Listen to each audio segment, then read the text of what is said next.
नमस्कार दोस्तों, मैं आज ये इंग्लिश ग्रामर जो कल पढ़ाया था उसका रिवीजन क्लास, जो इसकी डेफिनेशन थी, मैंने इसको बताया नहीं था और इसको एक बार मैं रिवीजन करूंगा। उसके बाद नेक्स्ट क्लास हम नेक्स्ट वीडियो में स्टार्ट करेंगे। तो ये बहुत शॉर्ट वीडियो होगा जो रिवीजन क्लास होगा।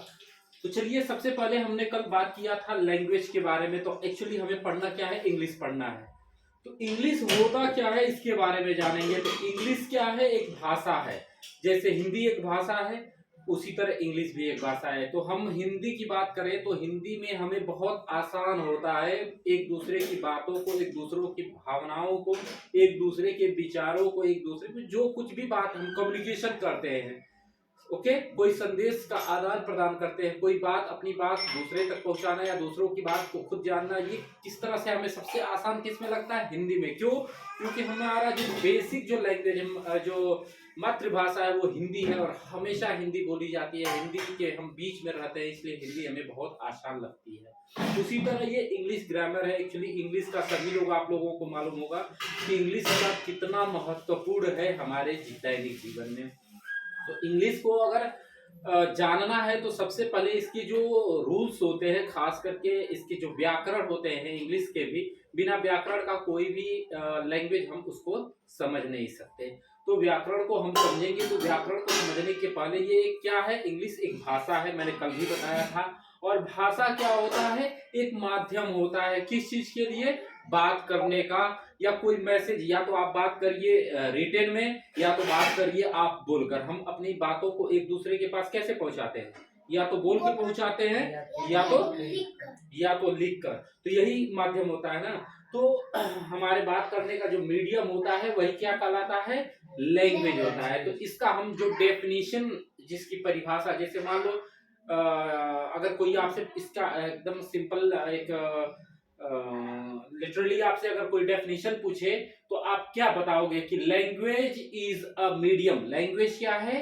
एक माध्यम है टू एक्सप्रेस, बताने के लिए आवर इमोशन, अपने भावों को, अपने विचारों को, अपने सोच को, अपनी कल्पनाओं को, अपनी ओपिनियन, अपनी राय को, और क्या होता है? अपनी फीलिंग्स, जो हम महसूस करते हैं। इन सभी चीजों को बताने के लिए हमें एक माध्यम की जरूरत होती है, जो क्या कहलाती है?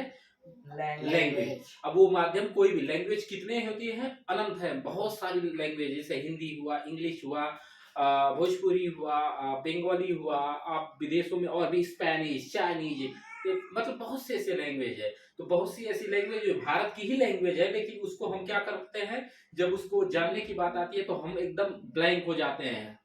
हिंदी थोड़ा बहुत और कोई इससे मिलती जुलती भाषा को हम समझ जाते हैं, लेकिन अगर बहुत, जैसे अब चले जाओ साउथ में, तो वहाँ की जो भाषाएं होती है उसको हमारे समझ से एकदम परे होती है, कुछ भी समझ में नहीं आता। क्यों? क्योंकि उसके बारे में हम अनअवेयर होते हैं, अनभिज्ञ होते हैं। उसकी ग्रामर के बारे में, उसके शब्दों के बारे में, उसके चिन्हों के बारे में, उन चिन्हों का उच्चारण कैसे किया जाता है, उन सब चीजों के बारे में हम क्या होते हैं? अनभिज्ञ होते हैं। मतलब हमें कोई जानकारी नहीं होती है। सबसे ज्यादा अच्छी जानकारी हमें किन शब्दों की है? हिंदी के शब्दों की, जो हिंदी के प्रतीक हैं, जैसे क ख ग घ और अ आ इ, ये यही प्रतीक है ना। तो जो क ख ग घ वो क्या कहलाते हैं? व्यंजन कहलाते हैं। अ से अह तक, अ आ इ पूरा जो है वो क्या कहलाता है?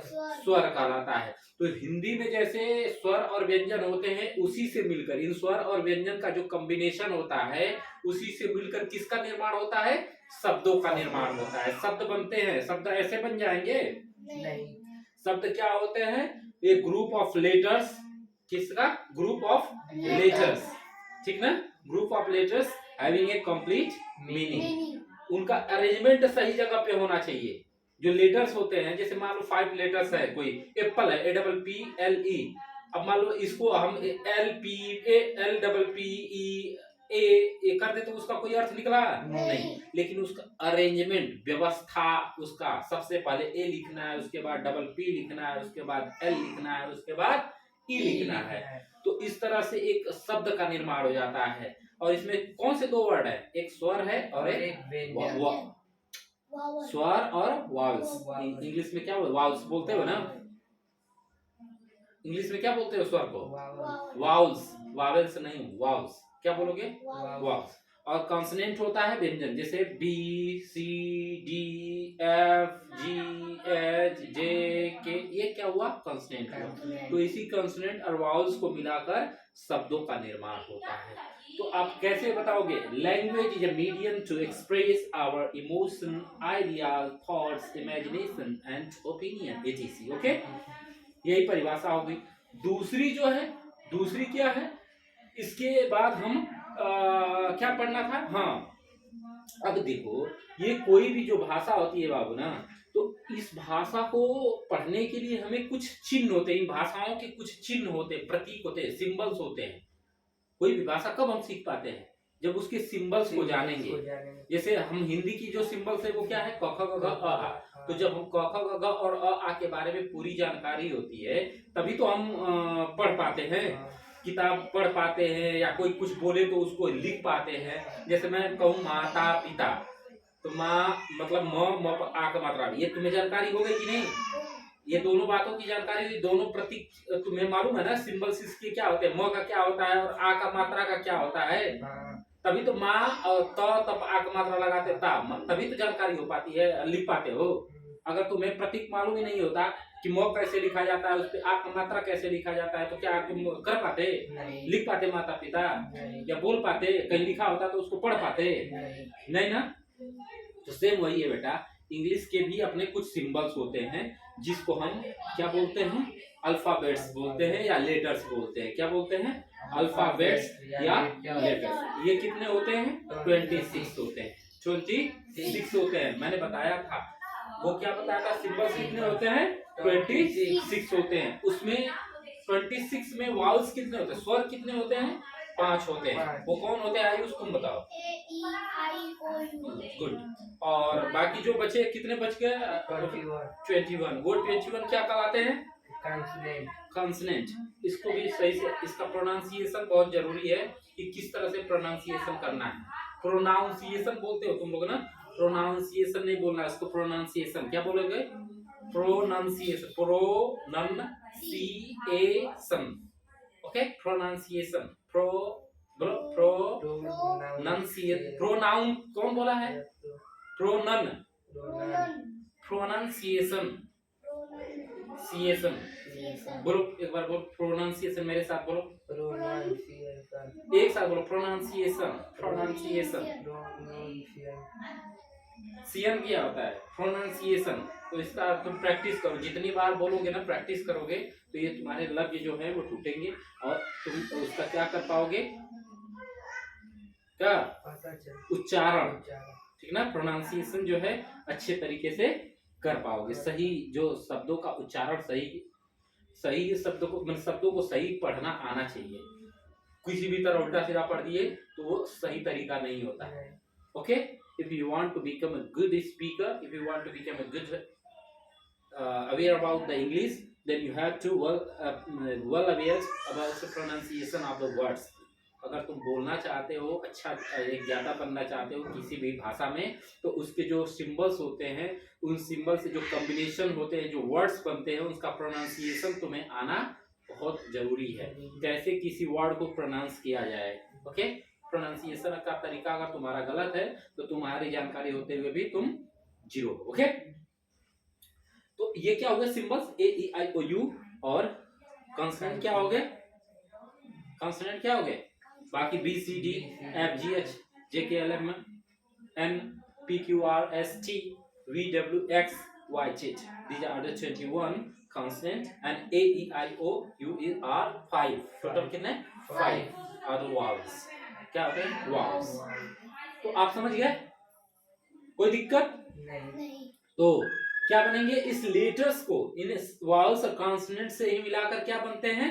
वर्ड्स बनते हैं बेटा। वर्ड्स कैसे बनते हैं? वर्ड्स कैसे बनते हैं? हाँ, लेटर्स और ये जो लेटर्स होते हैं जिसमें क्या होते हैं? कॉन्सोनेंट और वाउल्स, कॉन्सोनेंट एंड वाउल्स। यही जब एक साथ एक उचित क्रम में इनका जो अरेंजमेंट प्रॉपर किया जाता है, तो और उससे एक उचित अर्थ निकलता है, उसका एक क्या होता है? कंप्लीट सेंस होता है, तो वो क्या कहलाता है? वर्ड कहलाता है। वर्ड तभी कहलाएगा जब उसका कोई अर्थ हो। उनको रखने के बाद एक साथ जब पढ़े तो उसका एक अपना एक अर्थ होना चाहिए। उसका कोई अर्थ ही नहीं है। जैसे मैं ये लिख दूं, एक सिंपल सी देखो, अगर मैं ये लिख दूं KLMTO, तो इसका कोई मतलब है नहीं। एक साथ तो रखा गया है, ग्रुप ऑफ लेटर्स हो गया।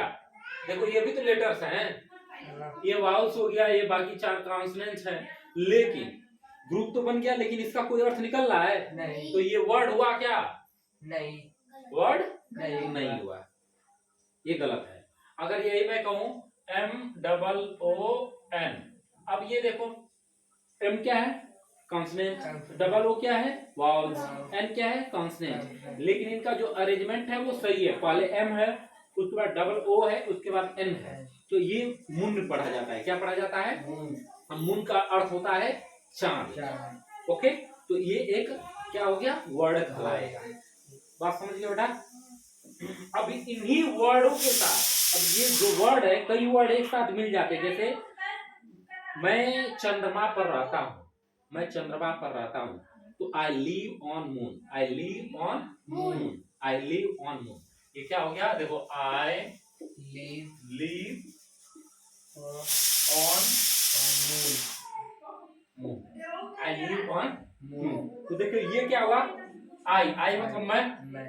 अब देखो combination of the word, combination of the letters, LIVE, live, live माने रहना। ओके, ऑन मतलब पर, मून मतलब चंद्रमा पर, मैं चंद्रमा पर रहता हूं, तो इसका मतलब क्या हो गया? उसका मतलब क्या हुआ? क्या हुआ बताओ?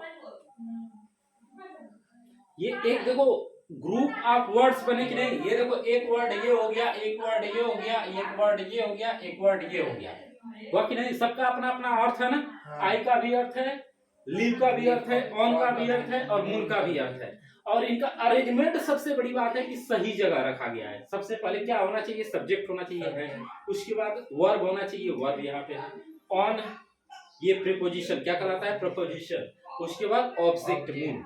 ओके, तो इनका अरेंजमेंट सही जगह है। इनका एक अर्थ निकलता है कि मैं चंद्रमा पर रहता हूं, इसलिए पूरा कंप्लीट अर्थ देते हैं, इसलिए क्या कहलाते हैं? सेंटेंस कहलाते हैं। क्या कहलाते हैं बेटा? सेंटेंस कहलाते हैं। तो सेंटेंस समझ गया ना?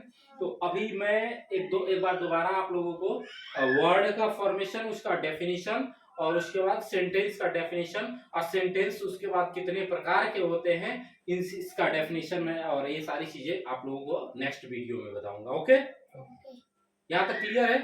किसी को कोई डाउट नहीं? चलो ठीक है, फिर नेक्स्ट क्लास में हम मिलते हैं। Okay, bye.